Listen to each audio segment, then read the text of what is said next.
I'm going to read this report and go deeper down in the rabbit hole because this seems like it'd be interesting. But here's the question. So $50 billion, and yes, Medicaid is being cut and whatever else to some degree. I haven't really run full analysis on this, so I'm not informed enough to make a smart comment there. But rural hospitals, $50 billion. There's, how many of those is there, whatever. The majority of what you would need to do to be secure does not require $50 billion, I would argue. Matter of fact, I would argue that it probably would cost you exponentially less than that to do this and be more safe and secure every day, every way. I would also say that any hospital that says that it's cutting care for patients because they're spending money on security has their priorities all fucked up if they have looked at the rest of the market and seen what's going on everywhere else. So, there's a back and forth that should occur here. I'll put this out there too. If you're a rural hospital, because I grew up in rural Texas, and you need advice or help about how to do cyber better, please DM me. I will either help you or I will connect you with people that will help you I'll do it for free, but I'll connect you with people that will do it for as low cost as possible because I want people to be safe and secure, especially in rural hospitals. So there you have it. Like, just keep your $50 billion. I'm offering to help out and at least make some connections and whatever else for people that I possibly can in rural hospitals for free for cybersecurity advice and consulting.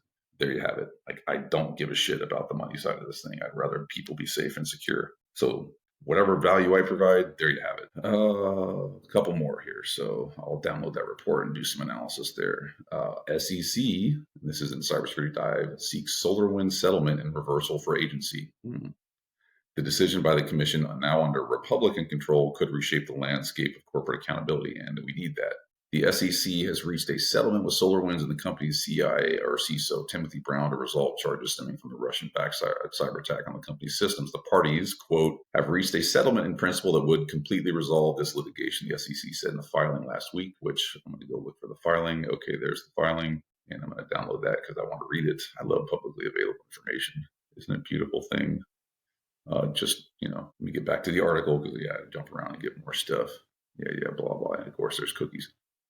The judge quickly approved the SEC's request to stay deadlines in the case, oral arguments, supply chain attack.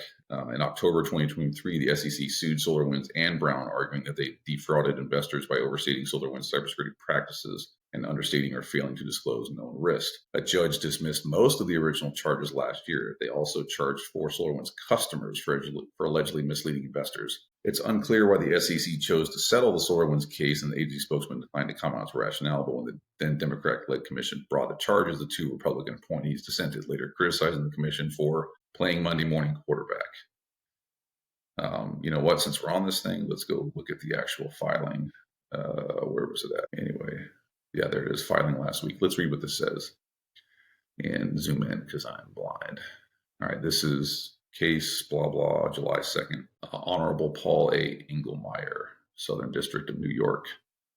The parties in this case, SEC versus SolarWinds and Timothy Brown, have reached a settlement in principle that would completely resolve the litigation. Like all settlements in SEC cases, settlement is subject to review and approval by the commissioners. Okay, so basically this is just the thing that says that they're agreeing to allow them to figure out the rest of the settlement. So not a whole lot of super interesting stuff there, but I want to know more about what's going on here, and they're going to have to release this.